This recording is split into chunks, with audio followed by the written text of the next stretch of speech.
Hello to all my dear students and parents. मेरा नाम है रवि वर्मा। मैं लास्ट 1 मंथ से वीडियो बना रहा हूँ काउंसलिंग टॉपिक पे। नीट 2023 के काउंसलिंग रिजल्ट से रिलेटेड मैं टॉपिक्स पे वीडियोस बनाता हूँ, या फिर जो भी आपकी क्वेरीज रहती है उस पे रिलेटेड मैं वीडियोस बनाता हूँ। और आपने मुझे बहुत प्यार दिया, इस प्यार का मैं सदा आभारी रहूँगा और मैं ये चाहता हूँ कि ये प्यार आपका बना रहे। प्लीज़ इस चैनल को सब्सक्राइब कीजिए, अपने दोस्तों के साथ इस वीडियो को शेयर कीजिए, इस वीडियो को लाइक कीजिए और ज़्यादा से ज़्यादा आप इस पे कमेंट्स करें। मैं सारे पेरेंट्स और बच्चों को ये बात बताना चाहता हूँ कि नीट 2023 से रिलेटेड अगर आपके अंदर कोई भी क्वेश्चंस है रिगार्डिंग काउंसलिंग, तो प्लीज आप मुझे कमेंट्स पे बताएं। मैं उस पर प्रॉपर वीडियो बना के आपके डाउट्स को क्लियर करूंगा और जहां से हो सकता है मैं कमेंट में भी आपको रिप्लाई करूंगा। तो किसी एक सर ने मुझसे बोला था कि सर प्लीज, और आप मुझे टॉपिक भी सजेस्ट कर सकते हैं, किसी एक सर ने बोला था कि सर प्लीज सीट मैट्रिक्स पे आप थोड़ा बताइए वीडियो, क्योंकि अभी रिजर्वेशन पॉलिसी चेंज हो गया। जैसा कि आपको पता था कि last year 50% reservation policy follow किया जा रहा था छत्तीसगढ़ में, जो इस बार बढ़ के 58% हो गया।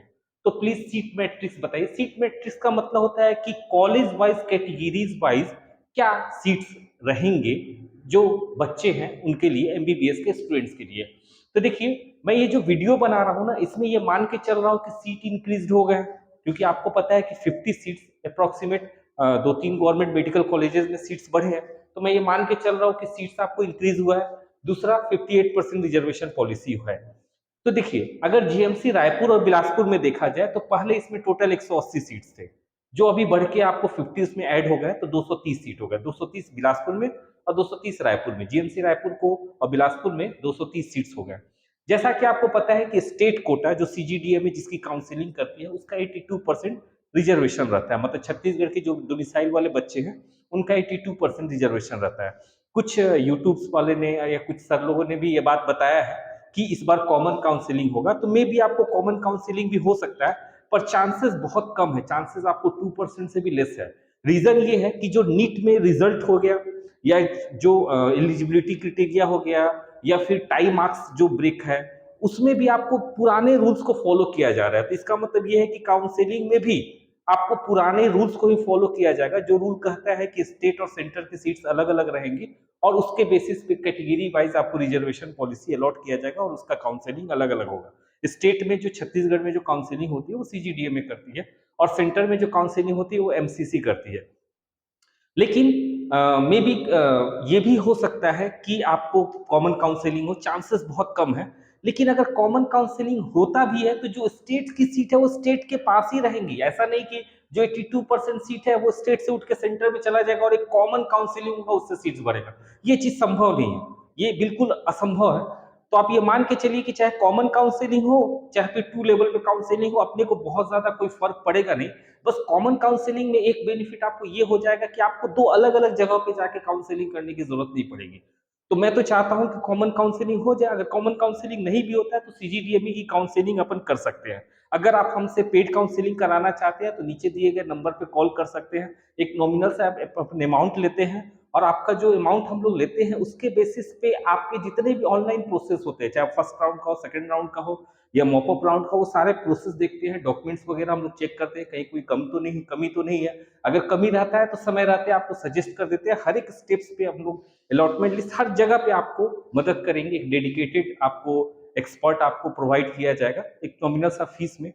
हालांकि ये प्रोसेस कोई बहुत लेंदी नहीं है, मतलब लेंदी तो है लेकिन बहुत कॉम्प्लिकेटेड नहीं है। आप चाहे तो खुद से भी कर सकते हैं, लेकिन इसके लिए आपको थोड़ा समय देना पड़ेगा। और अगर आप समय नहीं देना चाहते हैं तो आप हमें हायर कर सकते हैं। ठीक है, तो मैं वापस से अपने वीडियो पे आ जाता हूं। तो मेरा वीडियो ये कहता है कि सीट मैट्रिक्स। तो देखिए, रायपुर ये जीएमसी या बिलासपुर में टोटल 230 सीट है। 230 सीट में 82% सीट स्टेट के लिए, मतलब सीजी के डोमिसाइल वाले बच्चों के लिए रिजर्व है। यानी अगर 230 का 82% निकालेंगे तो वो लगभग 188 आता है। इसमें आपको 10% ईडब्ल्यूएस का जो 18 सीट होता है, ओबीसी का 26 सीट होता है 14% के हिसाब से, और एससी का आपको 12% के हिसाब से 22 सीट होता है, और एसटी का आप देख सकते हैं एसटी का 32% के हिसाब से 60 सीट होता है।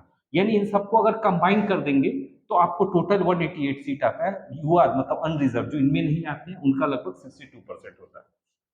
ठीक है। ये जो रिजर्वेशन है आप देख सकते हैं 10, 14, 12, 32 टोटल मिला के 58% रिजर्वेशन होता है।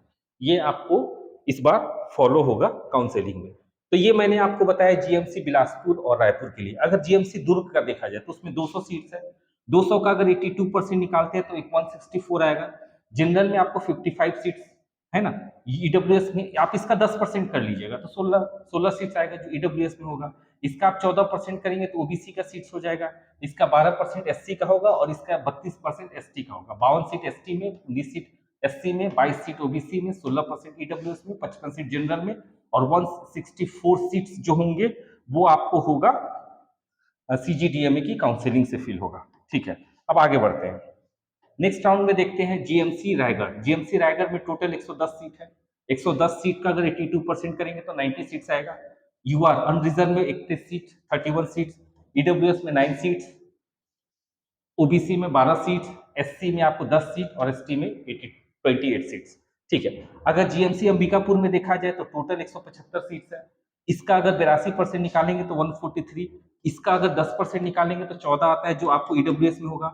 इसका अगर आप ओबीसी का देखेंगे तो 20 सीट्स होगा, एससी का 17 सीट होगा, एसटी का 45 सीट होगा और एसटी जो बच गया दैट वन इज 47 सीट्स, ये आपको होगा यूआर में। देखिए ईडब्ल्यूएस जो होता है ना वो इसका जो सीजीडीएमए के पास जो सीट है उसका 10%, या फिर ओबीसी जो होगा जो सीजीडीएमए के पास सीट है उसका 14%, जो एससी होगा जो सीजीडीएमए के पास सीट है उसका 12% और एसटी जो होगा सीजीडीएमए के पास जो सीट है वो 32%। लास्ट ईयर एसटी में 20% रिजर्वेशन था जो बढ़ा के 32% कर दिया गया। ये आबादी के हिसाब से होता है, जितना ज्यादा पॉपुलेशन होता है उस हिसाब से रिजर्वेशन दिया जाता है। ठीक है, चलिए अब आगे बढ़ते हैं। अब नेक्स्ट देखा जाए तो अगर जीएमसी अगर अपन देखते हैं महासमुंद, कोरबा, कांकेर, जगदलपुर और राजनांदगांव, इन पांचों जीएमसी में हर एक जीएमसी की जो नंबर ऑफ सीट्स है वो 125 है। 125 सीट्स आपको हर एक पांचों जीएमसी में। टोटल 10 अपने पास गवर्नमेंट मेडिकल कॉलेजेस हैं जो छत्तीसगढ़ में है। तो उन 10 में से ये 5 जो गवर्नमेंट मेडिकल कॉलेजेस हैं उसमें 125 सीट है और ये 125 सीट का 82%, अगर 82% आप निकालते हैं तो टोटल आपको 102 102 सीट्स होता है। इसका 102 सीट का 10% आपको ईडब्ल्यूएस हो गया। 102 सीट का अगर आप ओबीसी देखेंगे तो 14%, इसका अगर आप एससी देखेंगे तो 12% और इसका एसटी देखेंगे तो 32%। 102 सीट का 32% निकालेंगे तो लगभग 32 सीट्स होता है। ये एसटी का हो गया, एससी का हो गया, ओबीसी का हो गया, ईडब्ल्यूएस का हो गया और जनरल 34 सीट हो गया। तो डेट्स ऑल, ये आपको पूरा मैंने सीट मैट्रिक्स बताया। ठीक है, अगर आप किसी और टॉपिक्स पे रिलेटेड अगर आप वीडियोस बनवाना चाहते हैं, आप चाहते हैं कि सर किसी दूसरे टॉपिक पे वीडियो बनाएं, तो प्लीज आप मुझे सजेस्ट करें। मैं आपको बिल्कुल उस टॉपिक पे वीडियो पूरा रिसर्च करके वीडियोस बनाऊंगा। और मैं आपसे एक फेवर चाहता हूं, मैं चाहता हूं कि ये जो वीडियोस हम लोग बनाते हैं इस पे बहुत मेहनत लगती है, काफी सारे डेटा को एनालाइज करना पड़ता है, प्रॉपर समय देना पड़ता है। तो प्लीज आप इस वीडियो को अपने दोस्तों के साथ शेयर करें और ज्यादा से ज्यादा चैनल को सब्सक्राइब करें। मैं देखता हूं कि आप चैनल व्यूज तो जरूर करते हैं पर सब्सक्राइब नहीं करते। प्लीज सब्सक्राइब करें। Thank you.